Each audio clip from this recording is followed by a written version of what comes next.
નમસ્કાર દોસ્તો, આજે આપણે ધોરણ 8ના હિન્દી વિષયના પાઠ નંબર 7 હાર કી જીતના અભ્યાસ અને સ્વાધ્યાયનું સંપૂર્ણ સોલ્યુશન જોઈશું। તો શરૂ કરીએ આપણે અભ્યાસથી। પ્રશ્ન નંબર 1, प्रश्नों के उत्तर दीजिए।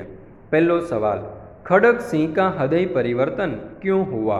उत्तर, बाबा भारती ने खड़ग सिंह से प्रार्थना की थी कि वह घोड़ा भले ही ले जाए पर घोड़ा हथियाने की यह घटना किसी के सामने प्रकट न करे।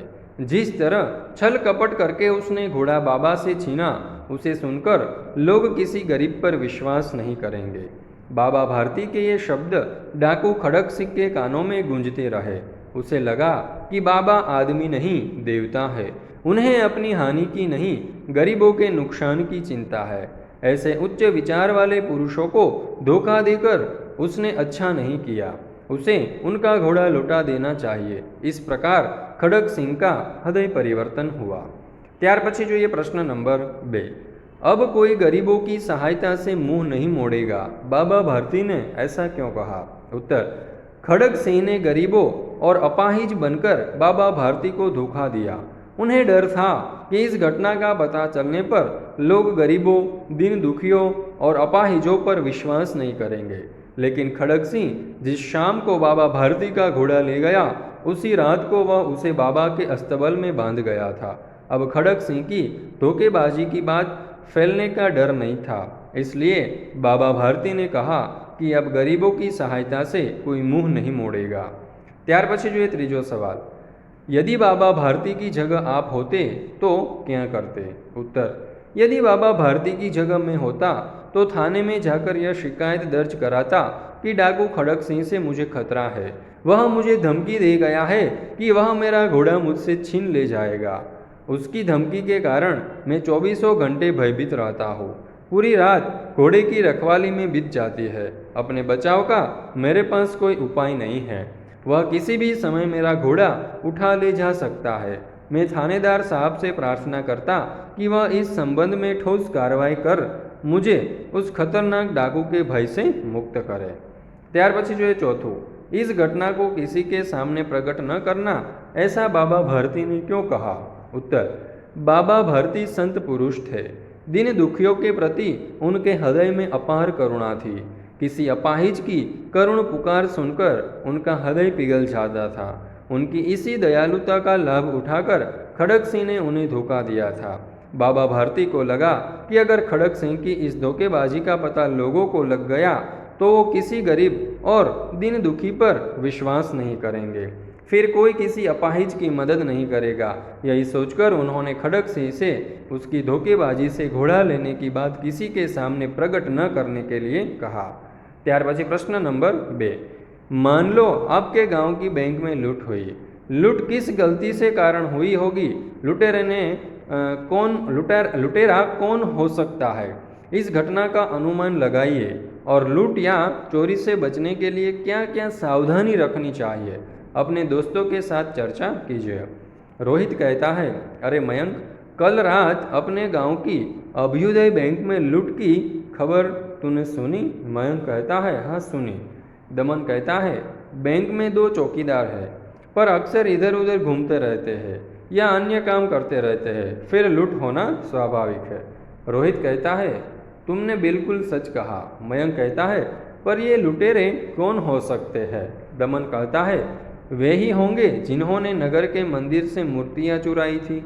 रोहित कहता है, सेठ करोड़ीमल के घर में डाका डालने वाले लोग भी हो सकते हैं। मयंक कहता है, कोई भी हो, है बड़े शातिर और हिम्मत वाले। दमन कहता है, चोर डाकू लुटेरे हिम्मत वाले तो होते ही हैं। रोहित कहता है, पुलिस पिछले महीनों में हुई एक भी चोरी का पता नहीं लगा सकी। मयंक कहता है, ऐसी घटनाओं से बचाव कैसे हो? दमन कहता है, 3 तरीके हैं। बैंक अपने यहाँ सशस्त्र चौकीदार रखे, बैंक में 1-2 जासूस मौजूद रखे, बैंक में सीसीटीवी कैमरा लगाया जाए। रोहित कहता है, हाँ, अब ऐसे उपाय किए बिना काम न चलेगा। प्रश्न नंबर 3, परिच्छेद पढ़कर प्रश्नों के उत्तर दीजिए। तो અહીં આપણને એક ફકરો આપેલો છે, આ ફકરાને ધ્યાનપૂર્વક વાંચવાનો છે અને ત્યારબાદ તેની નીચે આપવામાં આવેલા પ્રશ્નોના ઉત્તર આપવાના છે। तो જોઈએ पहलो सवाल, सही उत्तर पर सही का निशान लगाइए। क, सोना हिरन का रंग कैसा था? तो जवाब आवशे सुनहरा। ख, मृग समूह किसकी आहट से चौंक कर भागा? जवाब आवशे शिकारियों की। त्यार पछी बीजू, रिक्त स्थान भरिए। एमां क, सोना अब तक अपनी खाली जग्या भी पार नहीं कर सकी थी। तो जवाब आवशे शैशवावस्था। ख, हरिण शावक की कथा तो मिट्टी के ऐसी खाली जगह है। तो आवशे व्यथा कथा, जिसे मनुष्य की निष्ठुरता गढ़ती है। त्रीजू, इन शब्दों के अर्थ लिखिए। आहट तो चाय, शैशवावस्था तो शिशु की अवस्था या तो बचपन। त्यार पछी जोईए चौथुं, इन शब्दों के विलोम शब्द लिखिए। लघु नु विलोम थशे विशाल अथवा तो विराट। मानव नु विलोम शब्द थशे हैवान। त्यार पछी जोईए प्रश्न नंबर 5, हरिण शावक सोना की शारीरिक बनावट कैसी थी? उत्तर, हरिण शावक सोना की शारीरिक बनावट रेशमी लच्छों की गांठ के समान थी। उसका कोमल शरीर लघु था, मुंह छोटा सा था और बड़ी बड़ी आंखें पानीदार थी। त्यार पछी जो ये प्रश्न नंबर 4, एक दिन बादशाह अकबर ने अपने दरबारियों से पूछा, बताओ दुनिया में सबसे अधिक शक्तिशाली कौन है? दरबारियों का जवाब क्या होगा और बीरबल ने क्या कहा होगा? कहानी आगे बढ़ाइए। दुनिया में सबसे अधिक शक्तिशाली कौन है? अकबर के इस प्रश्न के उत्तर में किसी दरबारी ने हाथी को सबसे अधिक शक्तिशाली बताया तो किसी ने सिंह को। इस तरह दरबारियों ने अपने अपने ढंग से जवाब दिए। जब इसका उत्तर देने के लिए बीरबल से कहा गया तब उन्होंने सूरज को सबसे अधिक शक्तिशाली बताया। अकबर ने पूछा, कैसे? तब बीरबल ने यह कहानी सुनाई। एक बार हवा, पानी और सूरज में बहस छिड़ी। तीनों स्वयं को सबसे अधिक शक्तिशाली बता रहे थे। एक देवदूत ने उन तीनों की बात सुनी। उसने कहा, देखो वह यात्री कोट पाने जा रहा है। जो उसका कोट उतरवा दे वही सबसे अधिक शक्तिशाली है। सबसे पहले हवा आगे बढ़ी और तेज चलने लगी। उसने तूफानी रूप ले लिया। यात्री का कोट फड़फड़ाने लगा। उसने हाथ से कसकर कोट को पकड़ रखा। आखिर हवा ने हार मान ली। अब पानी ने अपनी ताकत दिखाना शुरू कर दी। जोर की बारिश होने लगी। यात्री पूरी तरह भीग गया पर उसने कोट न निकाला। अंत में सूरज की बारी आई। इतनी तेज धूप निकली कि यहाँ की यात्री गर्मी सहन न कर सका। वह पसीना पसीना हो गया। परेशान होकर उसने कोट उतार दिया। उसने सूरज की शक्ति का लोहा मान लिया। बादशाह ने भी बीरबल की बात का समर्थन किया। त्यार पछी आपणे जोईए स्वाध्याय। एमां प्रश्न नंबर 1, दिए गए शब्दों की सहायता से रिक्त स्थान भरिए। पहलू, खड़क सिंह उस इलाके का खाली जगह डाकू था। तो जवाब आवशे कुख्यात। बीजू, अपनी वस्तु की प्रशंसा दूसरों के मुख से सुनने के लिए उनका हृदय खाली जगह हो गया था। तो जवाब आवशे अधीर। त्यार पछी त्रीजू, बाबाजी आज्ञा कीजिए, मैं आपका खाली जगह हूँ, केवल यह घोड़ा न दूंगा। जवाब आवशे दास। प्रश्न नंबर 2, किसने किससे कहा? पहलू, दुर्गादत्त वैद्य का नाम सुना होगा, उनका सोतेला भाई हो। तो अपाहिज ने बाबा भारती से कहा। बीजू, लोगों को अगर इस घटना का पता लग गया तो वे किसी गरीब का विश्वास न करेंगे। जवाब आवशे बाबा भारती ने खड़क सिंह से कहा। त्यार पछी प्रश्न नंबर 3, प्रश्नों के उत्तर 1-2 वाक्य में लिखिए। पहलो सवाल, खड़क सिंह बाबा भारती के पास क्यों आया? उत्तर, खड़क सिंह बाबा भारती के घोड़े को देखने की इच्छा से उनके पास आया था। बीजो सवाल, बाबा भारती किस बात से डर गए थे? उत्तर, खड़क सिंह ने बाबा भारती से कहा था कि वह सुल्तान को उसके पास नहीं रहने देगा। खड़क सिंह की इसी धमकी से बाबा भारती डर गए थे। त्यार पछी जो त्रीजो सवाल, सुल्तान पर सवार खड़क सिंह ने बाबा भारती से क्या कहा? उत्तर, सुल्तान पर सवार खड़क सिंह ने बाबा भारती से कहा, अब यह घोड़ा मैं आपको न दूंगा। प्रश्न नंबर 4, प्रश्नों के उत्तर लिखिए। एमा पहलो सवाल, बाबा भारती अपना समय कैसे बिताते थे? उत्तर, बाबा भारती गांव के बाहर एक छोटे से मंदिर में रहते थे और भगवान का भजन करते थे। उन्होंने एक घोड़ा पाल रखा था जिसे वे सुल्तान कहकर पुकारते थे। भगवान के भजन से जो समय बचता उसे वे घोड़े की सेवा में लगाते थे। वे अपने हाथ से उसका रखहरा करते और उसे दाना खिलाते थे। संध्या समय वे सुल्तान पर सवार होकर 8-10 मील का चक्कर काटते थे। इस प्रकार बाबा भारती अपना समय बिताते थे। ત્યાર પછી જોઈએ બીજો સવાલ, बाबा भारती को किसका डर लगने लगा, क्यों? उत्तर, खड़ग सिंह बाबा भारती के पास आकर उनके घोड़े सुल्तान को देख गया था। ऐसा बांका घोड़ा उसने आज तक नहीं देखा। वह उसकी चाल पर मुग्ध हो गया था। जाते जाते वह बाबा भारती से कह गया था कि वह सुल्तान को उनके पास न रहने देगा। वह डाकू था और जो वस्तु उसे पसंद आ जाए उस पर अपना अधिकार समझता था। उसके पास बाहुबल था, इसलिए बाबा भारती को खड़ग सिंह का डर लगने लगा। ત્યાર પછી જોઈએ ત્રીજો સવાલ, खड़ग सिंह ने सुल्तान को कैसे प्राप्त किया? उत्तर, एक दिन संध्या समय बाबा भारती सुल्तान पर सवार होकर घूमने निकले। रास्ते में उन्होंने एक अपाहिज की करुणा भरी आवाज़ सुनी। उसने बाबा से घोड़े पर रामावाला गांव पहुंचाने की प्रार्थना की। बाबा ने तरस खाकर उस अपाहिज को घोड़े पर बिठा लिया और स्वयं लगाम पकड़कर चलने लगे। सहसा उस अपाहिज ने झटका देकर बाबा भारती के हाथ से लगाम छीन ली और वह घोड़े को ले भाग गया। वह अपाहिज और कोई नहीं, डाकू खड़ग सिंह ही था। इस प्रकार खड़ग सिंह ने सुल्तान को प्राप्त किया। ત્યાર પછી જોઈએ ચોથો સવાલ, घोड़े को वापस आया देखकर बाबा भारती ने घोड़े से कैसा बर्ताव किया? उत्तर, घोड़े को वापस आया देखकर बाबा भारती के खुशी का ठिकाना न रहा। उसके गले से लिपटकर रोने लगे। वे बार बार उसकी पीठ पर हाथ फेरने लगे और उसके मुंह पर थपकियां देने लगे। घोड़े की वापसी पर संतोष प्रकट करते हुए उन्होंने कहा कि अब कोई गरीबों की सहायता से मुंह नहीं मोड़ेगा।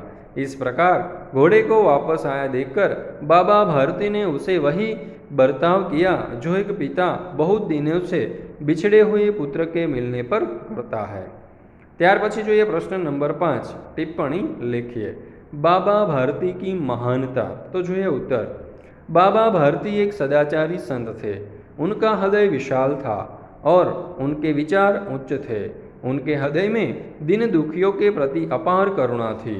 दीन दुखियों की सेवा करना वे अपना कर्तव्य समझते थे। उन्हें अपनी हानि की उपेक्षा गरीबों और दीन दुखियों की हानि की अधिक चिंता थी। इसीलिए उन्होंने खड़ग सिंह से घोड़े को छल पूर्वक लेने की बात किसी के सामने प्रकट न करने की प्रार्थना की। बाबा भारती के ऊंचे विचारों ने खड़ग सिंह जैसे कुख्यात डाकू का हृदय परिवर्तन कर दिया। अपनी हार को भी जीत में बदलने वाले बाबा भारती सचमुच एक ऊंचे दर्जे के इंसान थे।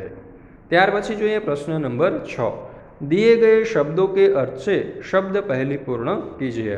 तो जे पेलू खड़ू है, खड़ाમાં पेलू, तो एमां आवशे अभिलाषा અને पेलू जे आडू है एमां आवशे अधीर। ત્યાર પછી बीजू जे खड़ू है तेमां आवशे प्रयोजन અને आडू है तेमां आवशे प्रशंसा। एवी रीते त्रीजू जे खड़ा है एमां आवशे सहसा અને जे आडा है एमां आवशे सच। एवी रीते चौथुं जे खड़ा है एमां आवशे करुणा અને પાંચમું आडोमां तृणा आवशे। ત્યાર પછી ચોથું જે આડું છે તેમાં આવશે ગગન। तो આવી રીતે આપણે આ શબ્દ પહેલી પૂર્ણ કરી શકીએ। ત્યાર પછી જોઈએ પ્રશ્ન નંબર 7, दिए गए शब्दों के विलोम शब्द लिखकर उनका वाक्य में प्रयोग कीजिए। पेलू છે सुंदर, एनो विलोम शब्द थशे असुंदर अथवा तो कुरूप। જોઈએ આપણે वाक्य, उनके नौकर का चेहरा असुंदर या तो कुरूप था। बीजू છે जमीन, જેનું विलोम थशे आसमान। वाक्य, नीला आसमान देखकर यात्री खुश हो गए। त्रीजू છે संध्या, જેનું विलोम थशे उषा। वाक्य, उषा की लालिमा दर्शनीय थी। ત્યાર પછી જોઈએ ચોથું, गरीब નું થશે अमीर। वाक्य, वह जमींदार बहुत अमीर था। પાંચમું છે विश्वास, જેનું થશે अविश्वास। वाक्य, सेठानी को नौकर पर अविश्वास था। ત્યાર પછી प्रश्न नंबर 8, दिए गए शब्दों में उचित उपसर्ग जोड़कर नए शब्द बनाइए। तो प्रति वत्ता दिन एटले प्रतिदिन, बीजू निर वत्ता आधार एटले निराधार, त्रीजू निर वत्ता मूल एटले निर्मूल, चौथुं प्रति वत्ता कुल एटले प्रतिकूल, પાંચમું નીર વત્તા જલ એટલે નિર્જલ અને છઠ્ઠું નીર વત્તા દોષ એટલે निर्दोष। ત્યાર પછી પ્રશ્ન નંબર 9, दिए गए शब्दों में प्रत्यय जोड़कर नए शब्द बनाइए। मुख वत्ता इक એટલે મૌખિક, બીજું મનુષ્ય વત્તા ત્વ એટલે મનુષ્ય તત્વ, ત્રીજું ભૂત વત્તા ઇક એટલે ભૌતિક, ચોથું છે મમ વત્તા ત્વ એટલે મમત્વ, પાંચમું છે સમાજ વત્તા ઇક એટલે સામાજિક અને છઠ્ઠું સમ વત્તા ત્વ એટલે સમત્વ। ત્યાર પછી પ્રશ્ન નંબર 10, निम्नलिखित वाक्यों में से विशेषण पहचान कर उनका अन्य वाक्यों में प्रयोग कीजिए। जैसे खड़क सिंह इस इलाके का कुख्यात डाकू था, तो विशेषण है कुख्यात। वाक्य कुख्यात आदमी से लोग डरते हैं। तो જોઈએ આપણે પહેલું, कहते हैं देखने में भी बड़ा सुंदर है, तो અહીં વિશેષણ આવશે સુંદર। વાક્ય આ પ્રમાણે બને, मुंबई सुंदर शहर है। ત્યાર પછી જોઈએ બીજું, परंतु ऐसा बांका घोड़ा उसकी आंखों से कभी न गुजरा था, तो અહીં વિશેષણ છે बांका। જોઈએ વાક્ય, ऐसा बांका जवान मैंने कभी नहीं देखा। ત્રીજું, बाबा भारती ने ठंडे जल से स्नान किया, तो विशेषण आवशे ठंडे અને વાક્ય, हमने गंगा नदी के ठंडे जल में स्नान किया। ત્યાર પછી ચોથું, अपने प्यारे घोड़े से लिपट कर रोने लगे, विशेषण છે प्यारे અને વાક્ય બનશે, पिताजी अपने प्यारे बेटे से लिपट कर रोने लगे। પાંચમું, बाबा भारती प्रसिद्ध साधु थे, तो विशेषण છે અહીં प्रसिद्ध અને વાક્ય બનશે, सचिन तेंदुलकर प्रसिद्ध खिलाड़ी है। दोस्तों, आ पाठનો ધ્યાનપૂર્વક અભ્યાસ કરવા બદલ આપ સર્વનો ખૂબ ખૂબ આભાર। હિન્દી વિષયના બધા જ પાઠના અભ્યાસ અને સ્વાધ્યાયના સોલ્યુશનની લિંક તમને નીચે ડિસ્ક્રિપ્શનમાં આપેલી છે અને ઉપર આઈ બટનમાં પણ મળી જશે। તો આ બધા જ પાઠના અભ્યાસ અને સ્વાધ્યાયના વિડીયો સોલ્યુશનની લિંક તમે તમારા મિત્રો દોસ્તો સાથે પણ શેર કરજો, જેથી તેઓ પણ આ પાઠનો સારી રીતે અભ્યાસ કરી શકે।